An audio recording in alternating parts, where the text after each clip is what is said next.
Assalamualaikum warahmatullahi wabarakatuh. Selamat pagi anak-anakku semua yang hadir pada pagi hari ini. Ada Hanif, ada Elang juga. Mudah-mudahan nanti next time Elang sama Hanif selalu hadir. Yang teman-teman yang tidak bisa hadir pada pagi hari ini, ya next minggu depan mudah-mudahan bisa hadir. Ya, karena kita belajar ini walaupun di bulan puasa di sekolah-sekolah umum pesantren Ramadan kita tetap belajar seperti biasa. Karena kita belajar cuma di hari Sabtu dan Minggu, dan ini pun cuma hari Sabtu karena minggunya paket C, ya. Nah, oke, anak-anak bapak semua, ya, mudah-mudahan puasa kalian lancar, sehat walafiat sampai nanti bulan puasa selesai dan berakhir dengan Idul Fitri, membawa kemenangan, membawa keberkahan, membawa keimanan, ya, membawa kemudahan serta membawa kelancaran setiap aktivitas anak-anak bapak semua. Nah, pada pagi hari ini Bapak menjelaskan yaitu pokok kaidah fundamental yang disebut dengan unit 1, yaitu aturan undang-undang. Ya. Berbicara tentang undang-undang, tata urutan perundang-undangan Republik Indonesia. Ini dia. Perhatikan langsung nih. Undang-Undang Nomor 12 tahun 2011 tentang pembentukan peraturan perundang-undangan. Ya. Ini apakah undang-undangnya sudah sesuai dengan aturan yang terbaru? Sudah, karena memang aturan undang-undang itu kan dia diperbaharui dalam beberapa tahun, diperbaharui, ya. Nah, yang disebut diperbaharui itu adalah di amandemen itu dirubah. Undang-Undang Negara RI tahun 1945 itu ditetapkan oleh MPR, yaitu Undang-Undang Peraturan Pemerintah Pengganti Undang-Undang. Kemudian Undang-Undang Peraturan Pemerintah, Peraturan Presiden, Peraturan Daerah Provinsi, Peraturan Daerah Kabupaten Kota.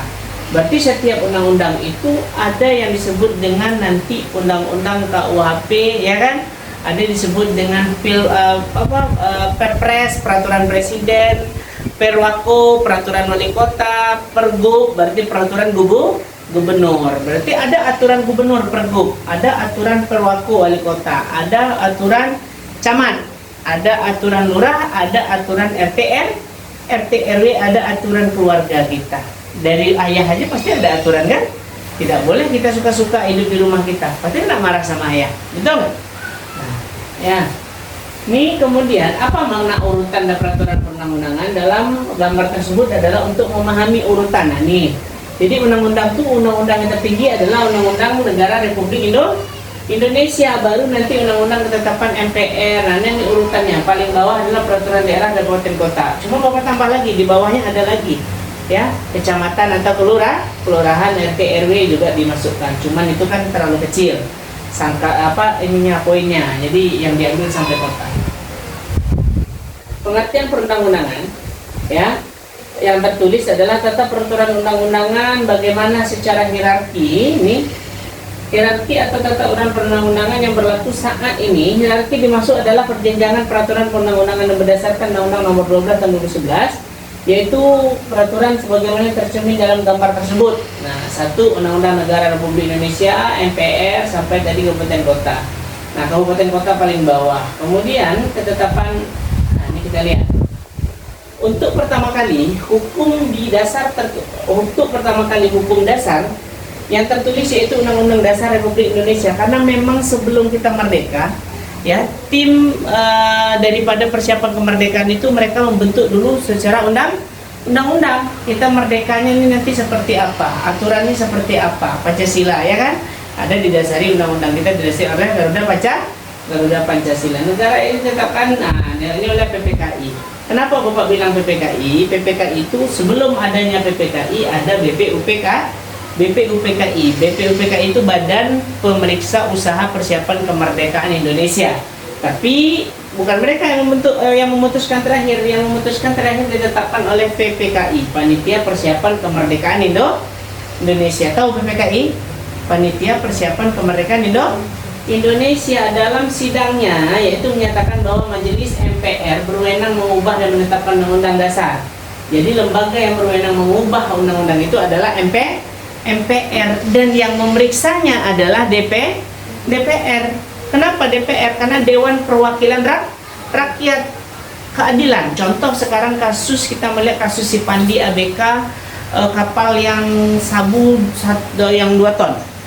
Dia kan dihukum mati kan. Nah, sekarang kan dibela oleh pengacara-pengacara kemudian DPR karena jaksa penuntut umum yang menuntut dia dihukum mati itu tidak melihat dari beberapa poin, hanya beberapa ini aja, hanya beberapa kasat mata aja yang dilihat. Jadi udah bisa memutuskan hukuman mati. Makanya keadilan itu sekarang yang lagi diperjuangkan oleh DPR. Berarti fungsi DPR itu adalah pemeriksa jalannya undang-undang yang dijalankan oleh MPR. Paham gak? Ketetapan MPR sesuai dengan namanya yang berwenang membentuk atau menetapkan ketetapan MPR sendiri sebagai lembaga perwakilan rakyat. Oke, habis itu undang-undang adalah peraturan perundang-undangan yang dibentuk oleh Dewan Perwakilan Rakyat. Nah, ini dia. Undang-undang itu adalah undang-undang yang dibentuk oleh Dewan Perwakilan Rakyat DPR yang disetujui oleh Presiden. Jadi pembentukan undang-undang wewenang DPR secara bersama. Kemudian peraturan pemerintah pengganti undang-undang atau disebut dengan Perpu. Peraturan perintah perundang-undangan atau Perpu ditetapkan oleh Presiden dalam hal ikhwal, kegentingan memaksa dalam hal kegiatan darurat. Contoh, Perpu itu dikeluarkan apabila sifatnya darurat atau yang sangat penting atau urgent, itu baru diturunkan Perpu.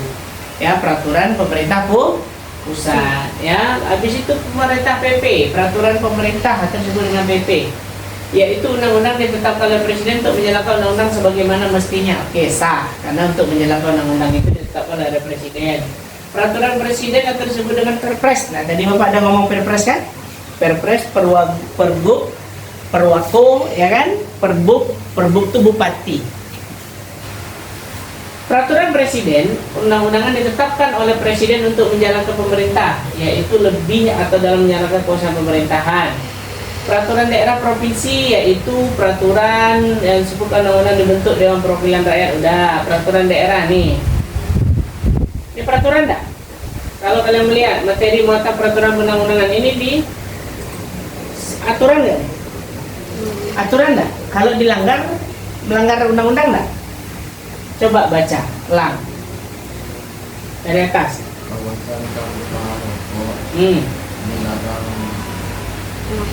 Merokok, memproduksi, menjual, mengiklankan dan mempromosikan produk rokok. Nah, jadi artinya memproduk rokok itu tidak boleh diperjualbelikan, diiklankan, dipromosikan. Sanksi pidana kurungan paling lama 3 bulan atau denda 50 juta. Ini Perda Semarang. Ini yang membuat aturan adalah Perda, peraturan daerah, yaitu bisa jadi wali kota atau bupati. Contoh nih, Bapak jadi wali kota Batam, Bapak nggak mau melihat di Batam ini ada asap rokok, sah nggak? Sah-sah aja, karena Bapak membuat peraturan.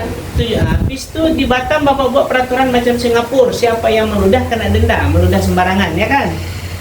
Itu sah nggak? Sah. Ya, nah, ini dia.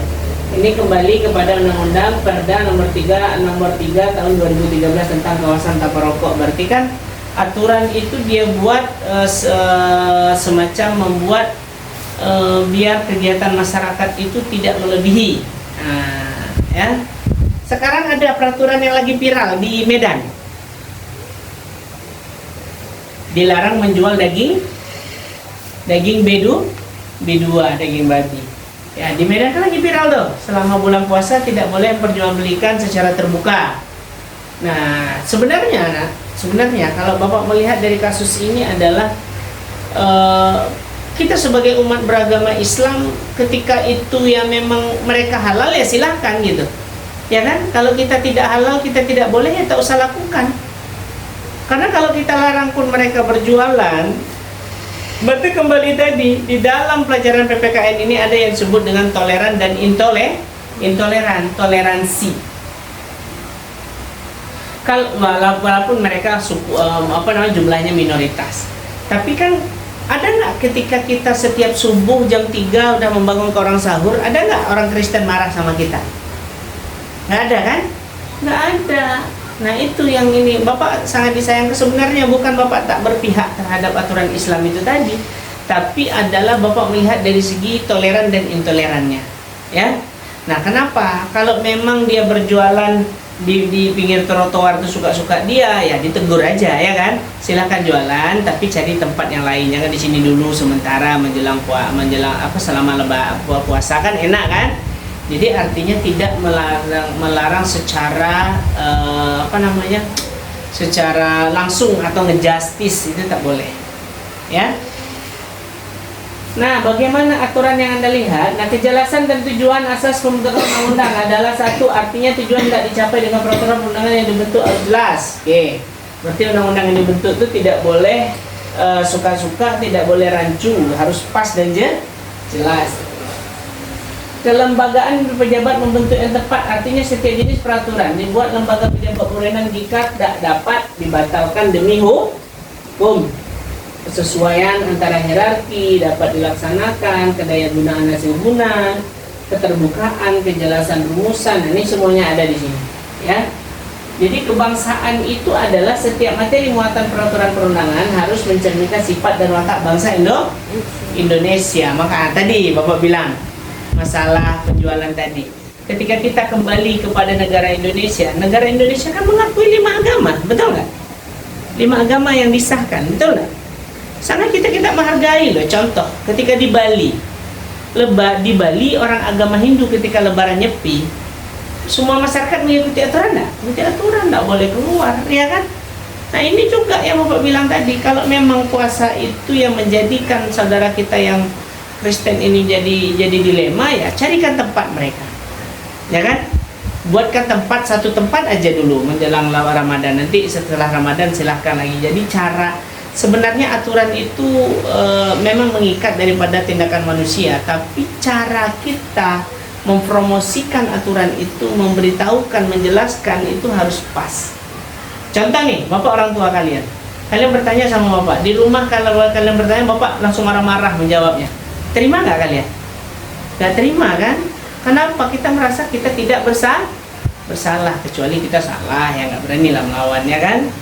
Kalau nggak salah tuh kadang-kadang ngedongkol. Nah, tapi tetap aja nak, kalau sama orang tua kita apapun itu tetap kita yang minta maaf, kita tetap yang kita yang merasa bersalah. Kalau yang rasanya kita betul, ngomong aja secara baik sama ayah dan ibu.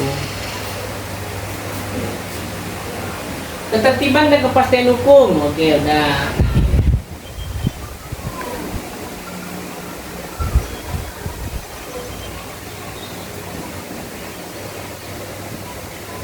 Nah, sampai sini ada yang ingin ditanyakan?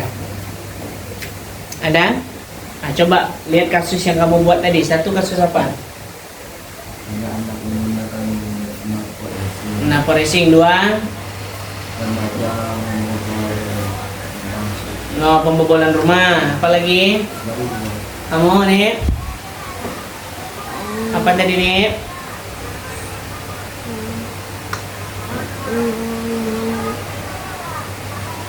Jangan malu-malu, ayo. Pembunuh bayaran.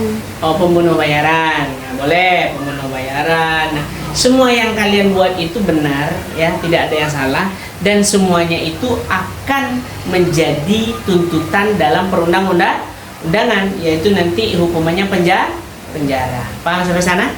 Oke, ada yang tanyakan? Tidak ada? Tidak ada, cukup sampai di sini dulu pertemuan kita yang kelas 9 ya. Anak-anak Bapak di rumah mudah-mudahan bisa memahami nanti videonya. Bapak tutup, wabillahi taufiq hidayah. Assalamualaikum warahmatullahi wabarakatuh.